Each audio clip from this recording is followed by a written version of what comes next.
안녕하십니까, 김용섭입니다. 모든 직장인들이 아마 가장 갖고 싶어하는 능력 중에 하나가 창의력일 겁니다. 그 중에서도 비즈니스 창의력, 창조적으로 문제를 해결하는 능력이 될 텐데요. 오늘은 여러분들이 어떻게 하면 좀 창조적으로 문제를 해결할 수 있을지에 대해서 한번 알아보겠습니다. 우리가 창조적 문제 해결 왜 필요한가? 사실은 문제를 창조적으로 해결하지 않으면 이제는 점점점 도태될 수밖에 없습니다.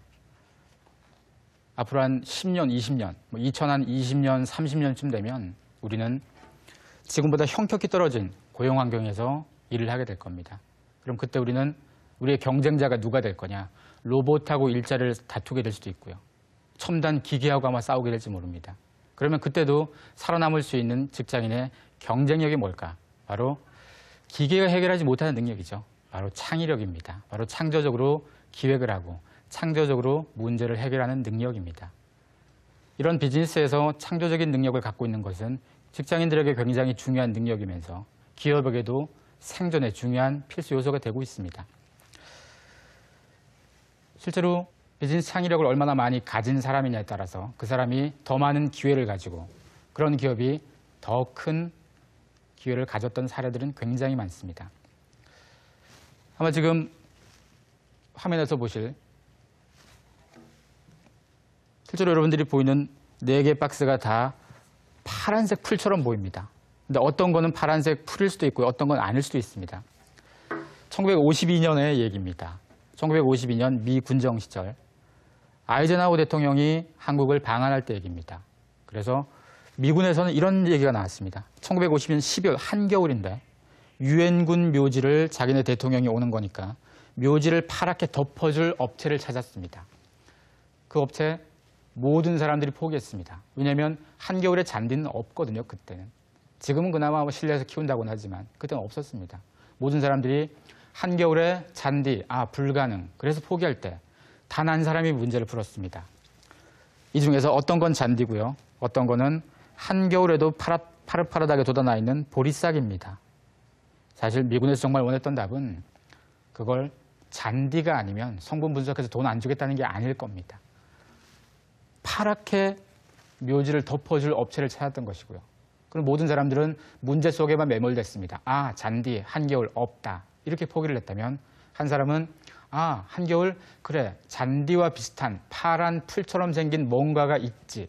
이걸 찾은 게 우리가 잘 아는 정재영 회장입니다. 사실 이렇게 해서 미군은 굉장히 이렇게 문제를 풀어준 업체가 이쁘지 않겠습니까? 그래서 일감을 독점적으로 많이 줍니다. 그렇게 돈을 많이 그때 많은 수주를 하고 돈을 벌어서 어쩌면 이것이 현대그룹, 우리가 아는 현대그룹을 만드는 하나의 큰 미천이 되었을지도 모릅니다.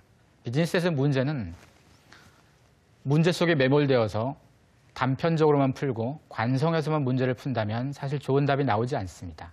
우리에게 필요한 답은 문제를 넘어서는 답이 필요합니다. 사실 여기에서 우리가 문제 속에 매몰되었다면 이런 기회를 그분은 가지지 못했을 겁니다.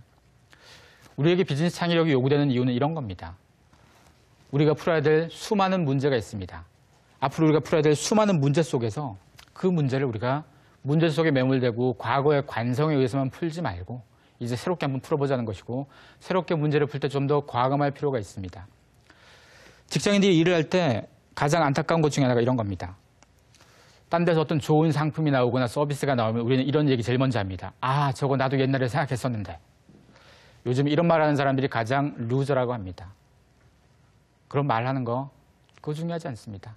좋은 생각, 창의력이라는 것은 생각이 아닙니다. 행동까지 옮겨지지 않으면 사실 창조적인 문제 해결이라고 부르지 않습니다.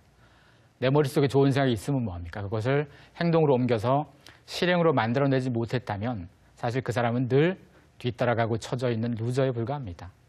앞으로 여러분들이 조직 속에서 문제를 풀 때 이거 옛날에 내가 생각했던 건데 이런 얘기 나오는 순간 여러분들이 얼마나 많이 뒤처져 있는지를 볼 수 있을 테고 또 일을 하다 보면 이런 경우 있습니다. 우리 회사에서 이거 옛날에 준비하다가 말았던 건데 그때는 이거 안 된다고 해서 말았는데 경쟁사에서 이걸 매력적인 상품으로 만들어서 잘 팔 때가 있습니다. 그러면 굉장히 배가 아픕니다. 이렇게 배가 아플 때 우리는 뭘 반성해야 되느냐? 바로 우리 조직 속에 있는 창조력을 갉아먹는 범인들을 한번 반성해 봐야 됩니다. 가장 큰 범인은 누구겠습니까? 아, 옛날에 했는데 안 돼라고 관성에 빠진 사람들도 범인이 될 테고요. 또 다른 범인은 아, 우리 부장님은, 우리 상무님은 이런 거 싫어해라고 이렇게 하시는 분도 범인이 될 테고요. 또 하나는 그냥 지금 하던 일이나 하자. 괜히 일 벌려서 우리 피곤하게 하지 말자. 이렇게 하는 사람들도 창조력을 갉아먹는 범인들이 되겠죠. 우리가 놀라운 답, 놀라운 혁신, 놀라운 창조를 보면 다 부러워합니다. 누구나 저거 하고 싶어 합니다. 하지만 그걸 한 사람과 그렇지 못한 사람의 가장 큰 차이는 생각에 멈춘 사람이냐, 실행까지 옮긴 사람이냐의 차이일 겁니다. 여러분들이 앞으로 창조적으로 문제를 풀고 싶다면 좀 더 과감하게 행동을 하는 게 필요할 겁니다. 창조적으로 문제를 푼 사람들에게서 배우는 교훈들이 좀 몇 가지가 있습니다. 문제를 풀 때 과거에 풀었던 방식, 그 관성적으로 문제를 푸는 사람하고 새롭게 문제를 푸는 사람하고는 굉장히 많은 걸 서로 다르게 가집니다. 예전에 이런 일이 있었습니다.